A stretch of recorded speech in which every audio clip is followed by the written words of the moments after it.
Ada terobosan enggak kemarin dari KPU Kabupaten Nganjuk, dalam mentransfer ini, pengetahuan terkait dengan regulasi atau tata cara pelaksanaan pemungutan dan penghitungan suara kemarin? Itu terjadi adanya salah satu pemilih di salah satu TPS di Desa Pandantoyo, Kecamatan Kertosono, Mhm. itu setelah menggunakan hak suaranya yang bersangkutan pingsan. Sehingga atas fenomena seperti ini, baik rekap di tingkat kecamatan maupun rekap di tingkat kabupaten, fenomena begini ini kita tuangkan di dalam kejadian khusus.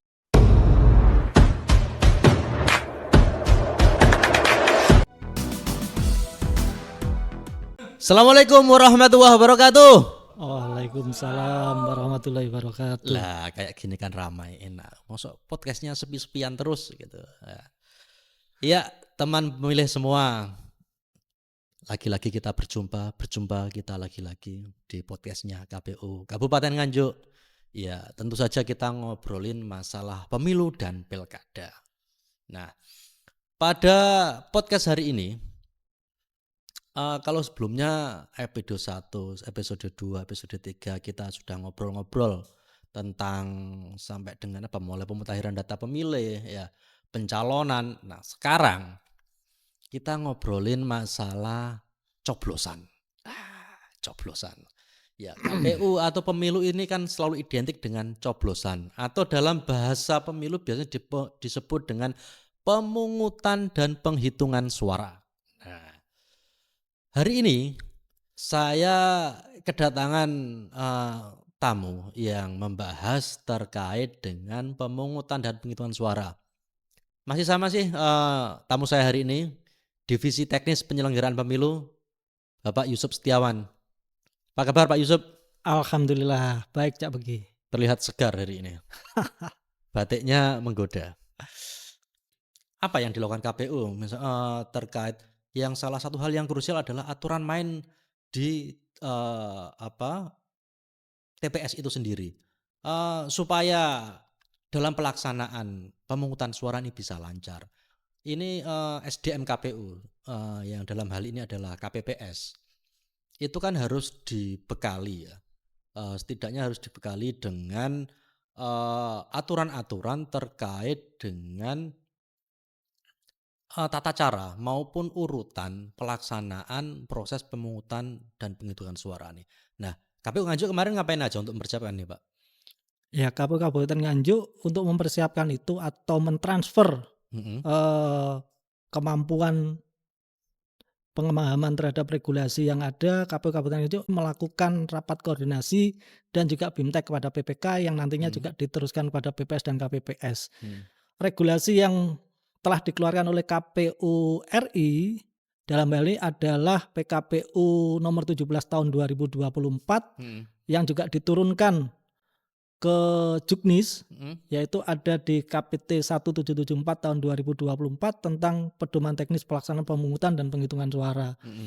Nah, hal ini juga menjadi perhatian bersama karena PKPU itu dan Juknisnya dikeluarkan juga dalam waktu yang cukup dekat dengan pelaksanaan pemungutan suara. Mhm. PKPU dikeluarkan pada tanggal 12 November tahun 2024 dan Juknisnya sendiri dikeluarkan pada tanggal 23 November tahun 2024. Pun demikian kita berusaha dalam waktu yang sangat sedikit ini kita transferkan semaksimal mungkin regulasi dan poin-poin yang menunjang terhadap pelaksanaan pemungutan penghitungan suara bisa berjalan lancar tanpa ada kendala yang berarti, itu kita upayakan semaksimal mungkin. Bahkan KPU sendiri juga mengeluarkan buku pedoman untuk KPPS dalam melaksanakan tugasnya di Mhm. hari tanggal 27 November tahun 2024 kemarin. Nah, selain melakukan bimbingan teknis, terus rakor-rakor itu kadang-kadang kan,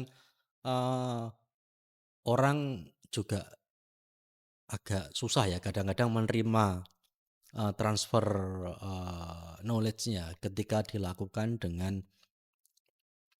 ceramah atau apa. Iya. Ada terobosan enggak kemarin dari KPU Kabupaten Nganjuk, dalam mentransfer ini, pengetahuan terkait dengan regulasi atau tata cara pelaksanaan pemungutan dan penghitungan suara kemarin? Iya, Cak Beki. KPU Kabupaten Nganjuk melaksanakan juga kegiatan simulasi Mhm, untuk bisa memberikan gambaran real mhm, pelaksanaan pemungutan dan penghitungan suara itu seperti apa. mhm. Nah, simulasi ini tidak hanya selesai 1 kali, Pak, Cak Begi. Dilakukan berapa kali ini kemarin? Kita lakukan 5 kali. 5 kali. Jadi di Kabupaten Nganjuk ada 20 kecamatan, Mhm, maka kita bagi menjadi 5 zona. mhm, Nah, kita lakukan simulasi supaya apa? Pendampingan kita terhadap wilayah di 20 kecamatan ini bisa maksimal. Di simulasi mmm, itu di tiap-tiap zona kita juga libatkan PPK dan PPS. mhm. Bahkan untuk TPS terdekat itu KPPS-nya bisa dilibatkan juga menjadi petugas KPPS simulasi. Oh, jadi disimulasikan ada penyelenggara yang memang disimulasikan jadi KPPS, ada yang jadi Jadi pemilih, pemilih. seperti itu ya berarti ya? Iya, Cak Bagi. Nah, ada ndak kemarin misalnya untuk lebih memudahkan ya, untuk lebih memudahkan, kadang-kadang ini kan, masyarakat kita sekarang dengan di perkembangan zaman sekarang ini kan lebih gampang menerima apa, transfer knowledge seperti itu kan dengan video atau apa. Ada ndak produk-produk seperti itu kemarin yang dibikin oleh KPU Kabupaten Nganjuk supaya lebih memudahkan KPPS-nya kemarin? Ada, Cak Bagi. Kita Ya. juga siapkan produk berupa video tutorial pemungutan dan penghitungan suara yang itu juga telah disiapkan oleh jajaran KPU Kabupaten Nganjuk dan sudah Mhm, kita turunkan ke KPPS melalui PPK, mhm, diteruskan ke PPS sampai ke KPPS. Itu menjadi bahan pembelajaran kawan-kawan KPPS, tidak KPPS saja, tapi PPS dan PPK pun ikut mempelajari itu sehingga kalau ada permasalahan di bawah di tingkat TPS, maka PPS itu juga bisa melakukan pendampingan dan memberikan solusi tercepat dan terbaik sesuai dengan regulasi yang ada. Termasuk PPK juga bisa mendampingi ke bawah. Harapannya begitu, Cak Begi. oke. Nah, salah satu hal yang sering menjadi sorotan atau kekhawatiran banyak pihak lah, seperti di pemilu 2024 kemarin banyak heboh pemberitaan tentang meninggalnya banyak KPPS di berbagai tempat. Nah, tentu ini, mau tidak mau kan harus menjadi sebuah perhatian khusus bagi KPU Kabupaten Nganjuk dalam mempersiapkan pelaksanaan pilkada.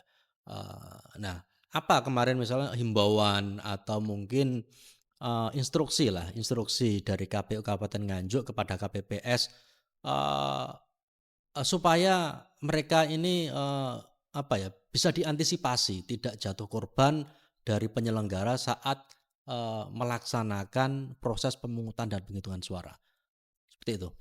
Ya, terima kasih Cak Begi.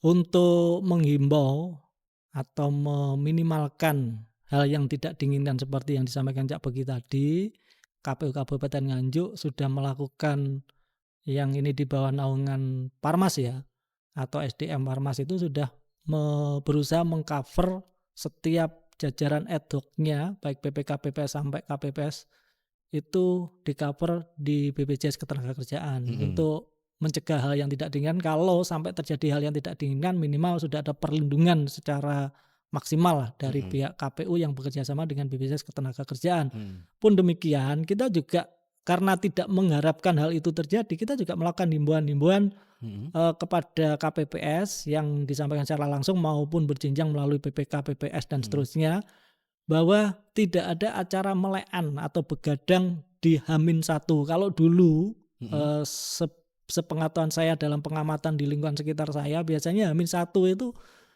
kulturnya itu adalah melekan, mhm, semacam manggulan kalau manten heeh, sebelum hari H. mhm, Sehingga sempat dulu berapa waktu yang lalu adanya, petugas KPPS yang kelelahan, sakit karena kelelahan sampai akhirnya beberapa meninggal. mhm, Makanya kita tidak menginginkan hal itu terjadi, kita himbau adalah maksimal jam 9 itu sudah tidak ada kegiatan di TPS sehingga semua bisa istirahat dengan baik, dengan cukup, besok sudah bisa melaksanakan tugas pemungutan dan penghitungan suara dalam keadaan prima, sehat sehingga tidak terjadi hal tidak diinginkan. oke. Termasuk PPK kalau mau monitoring ke TPS diupayakan maksimal jam 9 harus selesai monitoringnya itu. Nah, itu iya, salah satu hal yang krusial kadang-kadang kan dari BPK atau KPU-nya sendiri kadang-kadang monitoring ke TPS itu tengah malam. Nah, itu kemarin berarti tidak dilakukan ya? Maksudnya untuk mengantisipasi salah satu, kekhawatiran ini ya berarti itu?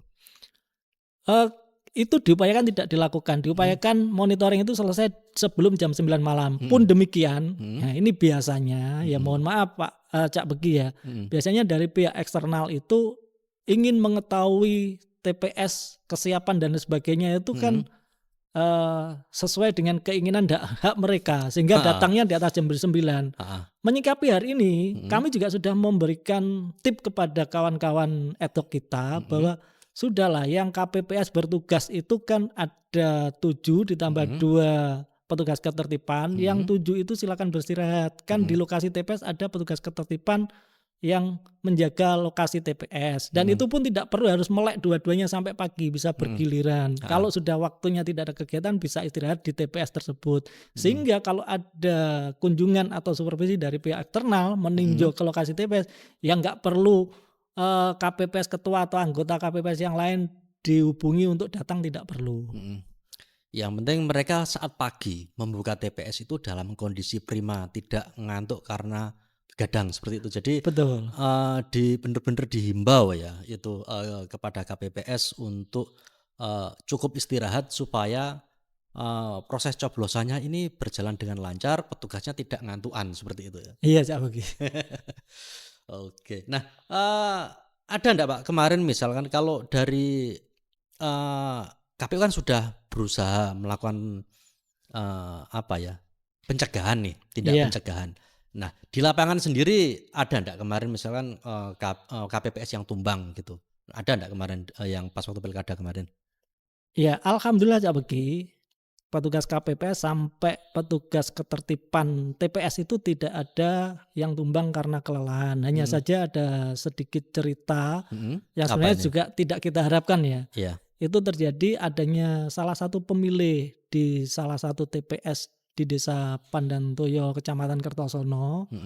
Itu setelah menggunakan hak suaranya yang bersangkutan pingsan Cak Begi. Di TPS itu ya? Di TPS. Sudah sempat memilih ya? Sudah sempat mencoblos ya? Sudah. Cuman akhirnya karena pingsan, terus yang bersangkutan dievakuasi menuju ke rumah sakit terdekat, dalam hal ini Rumah Sakit Kertosono. Ya, informasinya yang kita dapat dari jajaran ad hoc kita di bawah, yang bersangkutan ya mohon maaf akhirnya meninggal dunia di perjalanan sebelum sampai rumah sakit. Jadi malah pemilihnya yang tumbang ya di TPS itu. Tapi ini bukan karena tindakan yang aneh-aneh dari KPPS gitu, dikasih bukan ya? Bukan Cak Begi. Karena memang atau sudah tua atau apa mungkin? Ya, dari usianya juga sudah lumayan lanjut lah. Terus KPPS-nya sigap enggak kemarin kira-kira? Ya, KPPS sudah melakukan tindakan yang semestinya sampai akhirnya yang bersangkutan bisa dievakuasi.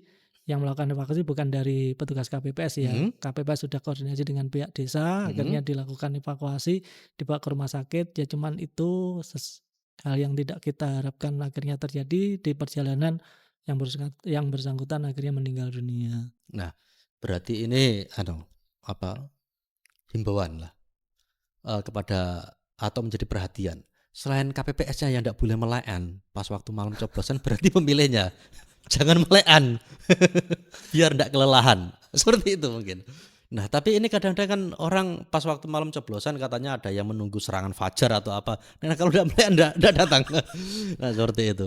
Tapi pas fajar tuh serangannya adalah sholat subuh. Iya. Nah, untuk ini Pak, tentu selain pas waktu coblosan itu selesai, biasanya kan siang ya, jam 1 siang ya. Jam 1.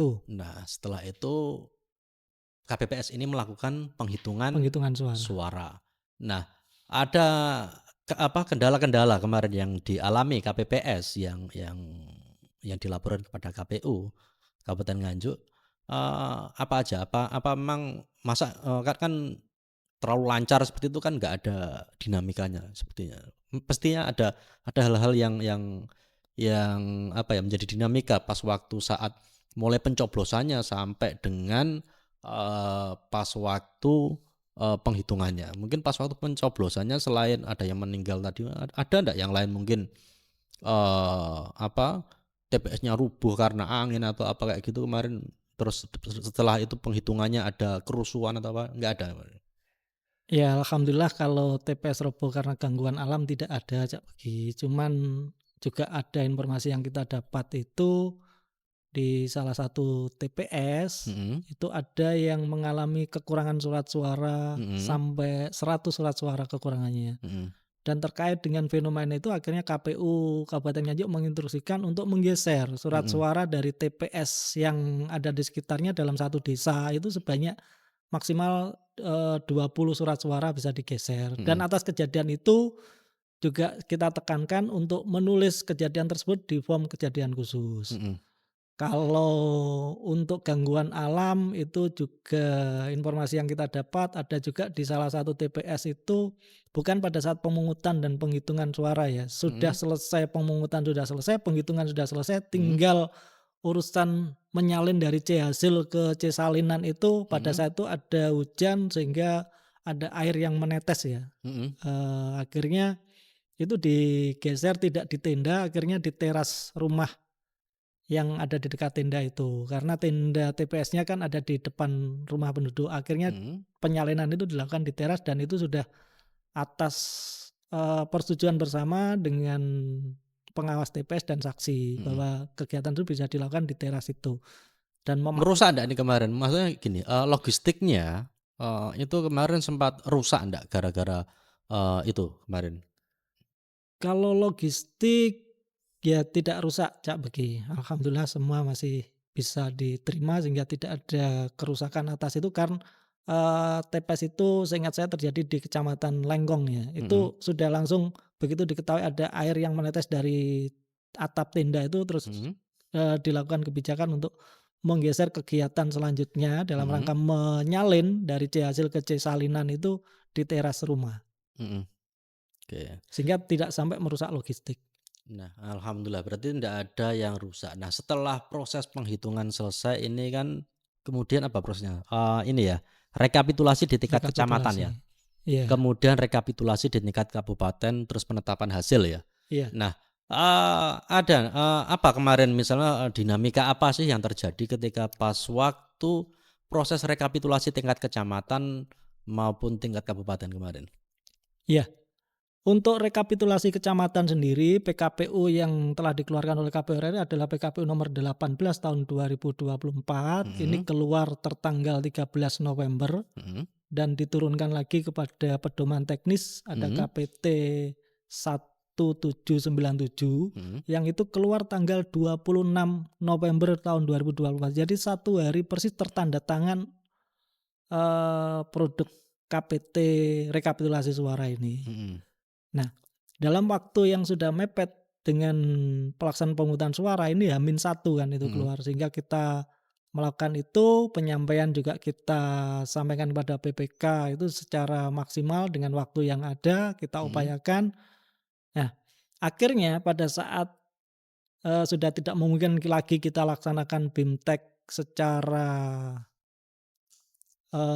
luring mhm, kepada PPK, maka mhm, kita sampaikan itu via koordinasi dan komunikasi via grup mhm, WA dan yang lain-lain bagi yang tidak paham bisa komunikasi langsung dengan KPU Kabupaten Nganjuk. mhm, Nah, ternyata di sana ada beberapa perubahan signifikan yang juga baru kita ketahui adanya penempatan-penempatan, eee, apa namanya, dokumentasi hasil rekapitulasi itu mhm, bahwa adanya kebutuhan satu kotak lagi untuk mengarsip itu, mhm. dan itu yang tidak tercover sebelumnya. Dalam pelaksanaan rekapitulasi tingkat kecamatan ya, itu, di Nganjuk kemarin kan calonnya ada 3 ya. Iya. Nah dari semuanya tuh, lancar Pak? Apakah ada kendala misalkan nggak terima, terus nggak mau tanda tangan saksinya dan sebagainya, ini ada nggak kemarin? Ya, kalau terkait dengan itu di Nganjuk rata-rata ada kejadian seperti itu Cak Bagi. Mhm, Di banyak kecamatan adanya saksi yang tidak mau menandatangani di hasil rekap tingkat kecamatan. mhm, Yang ditandatangani itu rata-rata yang sudah selesai duluan. mhm, Salah satunya di Kecamatan Luyu itu semua mhm, saksi bisa tanda tangan, mhm, tapi di banyak kecamatan ada saksi dari paslon tertentu yang Mhm. tidak mau tanda tangan. Mhm. Tapi ini tidak mengganggu, proses rekap ya? Kan, ketika tidak tanda tangan itu kan tetap tetap, dianggap, selesai seperti itu ya? Ya, selama tidak mengajukan keberatan, itu berarti tidak mengurangi dari pelaksanaan rekap itu sendiri dan tidak berpengaruh terhadap hasil rekap Capbegi. Mhm. Kecuali ada yang mengajukan keberatan rekap yang dilakukan kecamatan eee, atas rekap tertentu misalkan rekap A, nah Mhm. itu hasilnya sekian, Mhm. tapi saksi dari paslon tertentu keberatan, mereka memberikan bukti lain yang berbeda Mhm. angkanya, selama itu bisa dipertanggungjawabkan, nah di situ kesempatan kita untuk mengadu, mana yang lebih benar. Kalau Mhm. yang lebih benar adalah yang disampaikan dari pihak saksi, Mhm. maka itu juga akan kita sesuaikan. Tapi kalau Mhm. yang benar adalah dari pihak PPK, maka kita sampaikan bahwa datanya seperti ini. Mhm. Ya, jadi seperti itu. Tapi sejauh yang kita terima informasi dari 20 kecamatan tidak ada satu pun saksi yang mengajukan keberatan dengan dokumen yang bisa dipertanggungjawabkan. Demikian Cak Bagi. Itu juga saat di ini ya, saat di rekapitulasi tingkat kabupaten ya. Berarti tidak ada komplain dari, masing-masing saksi terkait, hasil itu sebenarnya berarti? Ya, sama di tingkat rekap di tingkat kabupaten pun begitu. Tidak ada keberatan dari saksi, cuman begitu rekapitulasi dinyatakan selesai, tinggal penandatanganan, akhirnya ada saksi tertentu yang tidak mau menandatangani dengan alasan yang tidak bisa dipertanggungjawabkan, sehingga atas fenomena seperti ini, baik rekap di tingkat kecamatan maupun rekap di tingkat kabupaten, fenomena begini ini kita tuangkan di dalam kejadian khusus. Kejadian khusus. Iya. Akhirnya setelah itu selesai rekap? Setelah itu selesai, rekap Mhm. di kecamatan sudah selesai, rekap di kabupaten juga selesai. Oke. Setelah itu penetapan hasil ya? Langsung tetapkan hasilnya atau bagaimana kemarin? Kalau hasil kan langsung ditetapkan, Langsung tetapkan ya? kecuali penetapan paslon terpilih yang Mhm. masih menunggu karena Mhm. setelah rekapitulasi di tingkat kabupaten, Mhm. maksimal kan ada jeda waktu 3 hari untuk paslon tertentu yang mengajukan keberatan atau yang tidak bisa menerima kan mengajukan permohonan ke MK. Nah, karena adanya di Nganjuk ada Mhm. proses permohonan ke MK, maka Mhm. itu juga tidak bisa kita lakukan penetapan paslon terpilih sebelum proses MK selesai. Oke. Nah, ternyata itu teman pemilih. Jadi, ada beberapa kondisi pas waktu pemungutan dan penghitungan suara, pilkada 2024 kemarin, ternyata ada banyak ini ya, cerita-cerita yang Cerita seram. cerita nggak seram lah, nggak seram. Cuman itu, kejadian yang cukup, apa ya, khusus bahwa ternyata ada pemilih yang meninggal pas kolab di TPS Di ternyata. TPS. Iya. Mungkin teman-teman pemilih baru tahu seperti itu. Nah, terima kasih Pak Yusuf bincang-bincangnya hari ini. Kita ketemu lagi di bincang-bincang atau podcast yang, episode selanjutnya dengan tema-tema yang lain. Siap, terima kasih Tentu saja kembali tetap Cak masih Begi. dengan obrolan-obrolan terkait penyelenggaraan pemilu maupun pilkada di Kabupaten Nganjuk. Jangan lupa juga follow akun media sosial KPU Kabupaten Nganjuk, Facebook. Instagram, YouTube, Facebook, X, dan TikTok KPU Kabupaten Nganjuk. Saya Cak Beki, terima kasih. Sampai jumpa di podcast-podcast selanjutnya. Wassalamualaikum warahmatullahi wabarakatuh. Waalaikumsalam warahmatullahi wabarakatuh.